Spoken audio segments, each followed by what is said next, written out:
What is up, guys? My name's TheSimYin. My name is Yen. I play The Sims. Did you see what I did there? Anyway, guys, we have some tea that needs to be spilled, and not necessarily tea, but more so like I asked you guys to talk to me. I wanted to know your opinions because we are down only to a couple of days left before the summit, the big reveal. What are they hiding? Are they hyping it up? Anyway, guys, I did ask you guys on my community, so make sure you guys go ahead and go over there because I'm always asking you guys polls and things that'll be linked to future videos. And I did ask you guys, what is something you like and dislike about The Sims 4 and what would you like to change? This is for a video. Unpopular opinions are always welcome too. Now, you guys left some interesting comments and I actually want to get into them.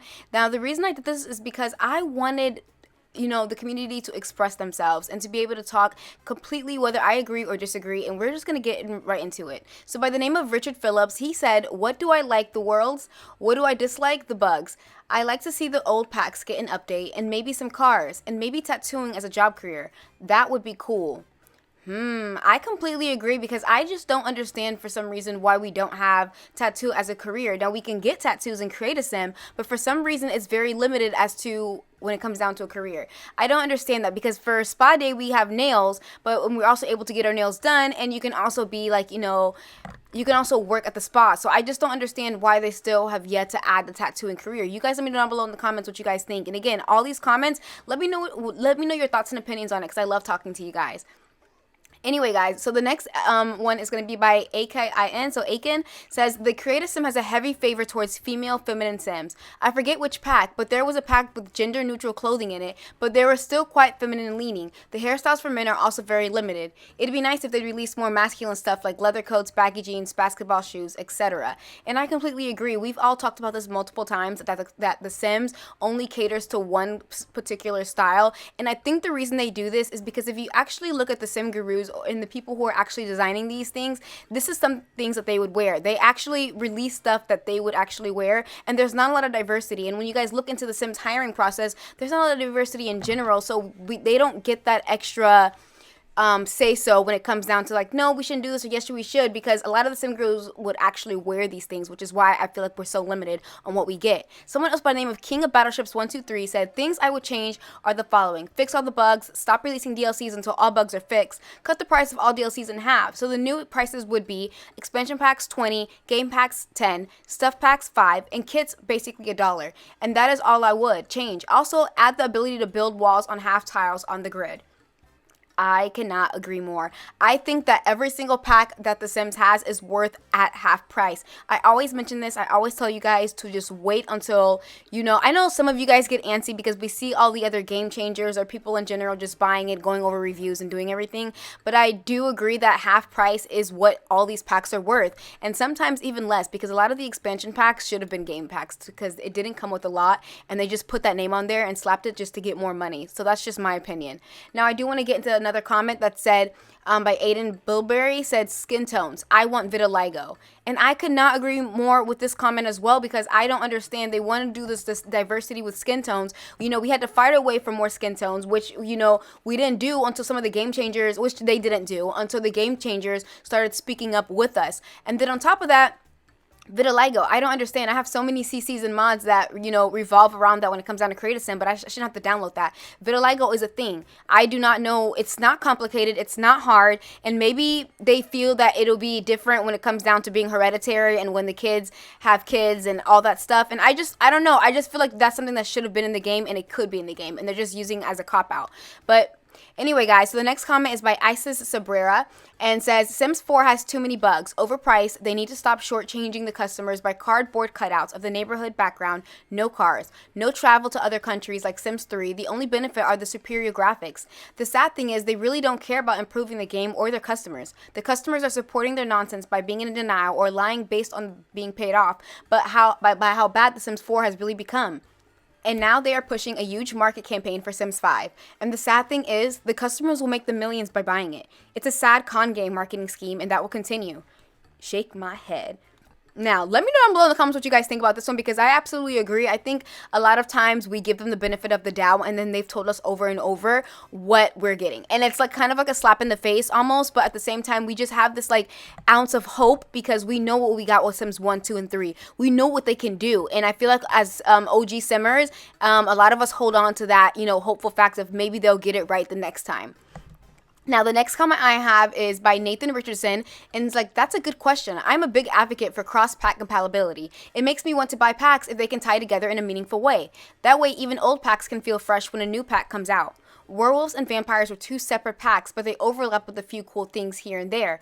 Mostly lore, but still pretty cool to see. That's just me, though. No, I completely agree. When you have more packs that are able to be integrated with each other, it creates for a better story, which means better gameplay. We all know that we have said multiple times that The Sims 4 lacks gameplay, which is very unfortunate because a lot of us are game players. You know, a lot of us aren't builders. We go to the gallery, we download our, houses. Yeah, we could do a little bitty decorating here and there, but a lot of us love the gameplay factor of that, in which The Sims 3 and 2 definitely catered, and we all do miss that. So I definitely agree with you guys. Let me know down below in the comments what you guys think about that comment. Another one is by Mysterious White Rabbit. Said, as a player of the base game, I can say that all the male Sims are forgotten, limited in almost all aspects related to the creative Sim. The hair, especially the straight hair, have terrible models. I always end up using the same ones for my Sims. It is difficult to find clothes that matches and looks good on them, partly because of the swatches. And I literally could not agree more. I do think a lot of the times when they do create these, when they do get these ideas and they do go to the table and they do be like, okay, like, what should we do? This is what we're going for. This is what we're aiming for. It's just, it doesn't give what we want.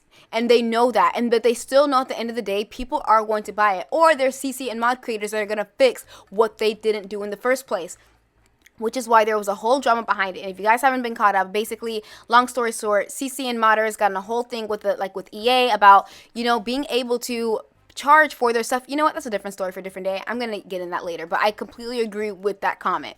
Anyway, guys, so another comment said, Sunflowers Creations, like excellent graphics, beautiful scenery, and dislike closed worlds and loading screens, even the same damn neighborhood. Not enough gameplay, can't edit open spaces with the neighborhoods. And this one I completely agree with. I do, and I will say that The Sims 4 has one of the best graphics, hands down, that has come out since, 1, 2, or 3. You guys can fight me on that. I think they have the awesome graphics, and there is not one just like that. And I do agree that there should not be loading screens for the world. Once we click New Crest, we should be able to play with the New Crest and not have to have a loading screen. And the thing with people getting so pissed about loading screens is because it takes forever. None of us knows why. Like, our graphics in our games could be A1 and it still takes forever. And a lot of us are just still uneasy about the fact that we have to go through loading screens. Now, another comment said by Apparently Awesome, I like that with Sims 4, they added a search feature in build and buy mode. It's something I wish were in the older games. I dislike Sims 4 Sims. If I had to choose just one thing to change, it'd be the Sims. No matter how different their traits, they all tend to feel the same. If I could choose a second thing, I'd choose the minuscule amount of available lots in most of the world. I do agree they lack on lots when it comes down to the world, and I do agree with you when you mean, like, no matter how different the traits are, they all tend to feel the same.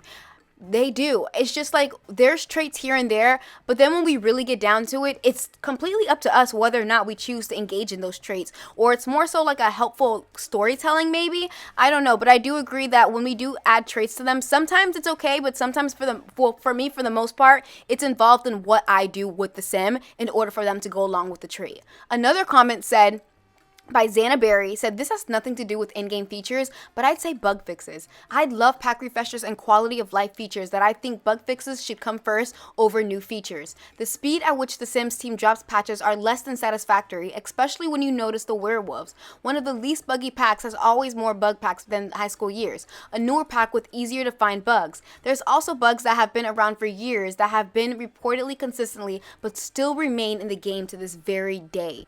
I feel like the time and planning has a huge factor in how quick we get bug fixes. EA needs to give them more time, and the Sim team needs to properly plot out how the team will handle the bug fixes, and the team will handle technical support should work in an efficient manner. I have no comment because I agree 110% with that, with what was said. I agree. Everything that they put out is below satisfactory, and it's the bare minimum. And we're not here for it. Another comment said by David Carter, I wish my Sims friends would stop ringing up asking if they should hang out and go on a date certain sim. Up to 5 times a day, he is called for advice, and it's annoying. Also, Dine Out is my worst feature. What I love most about Sims 4, they brought back the icon Bonehilda. Now, Bonehilda, I believe, was brought back by, not the spooky pack, but, Ooh, was it the one where they did the table and they were like they're doing the little reading cards with the little marble? I think that's when they brought it back and everybody made a huge deal about that one. I cannot think off the top of my head what that pack name was. Oh, paranormal, and I believe they brought it back with that one. And then, but I do agree with the fact that there's just.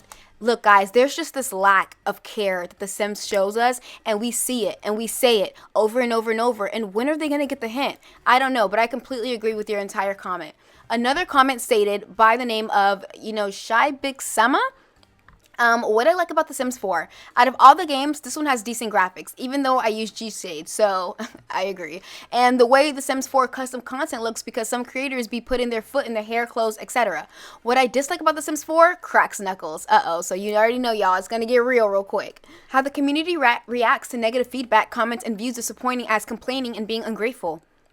Why do we have to be grateful to a capitalist company and it's beyond me? The lack of transparency from the team, the lack of actual gameplay elements, how children and toddlers and babies are cast aside all of the time despite many of us being family game players. How we get gaslighted on occasion, the team blaming mods and CCs when the game breaks instead of admitting that they don't know how to fix certain bugs.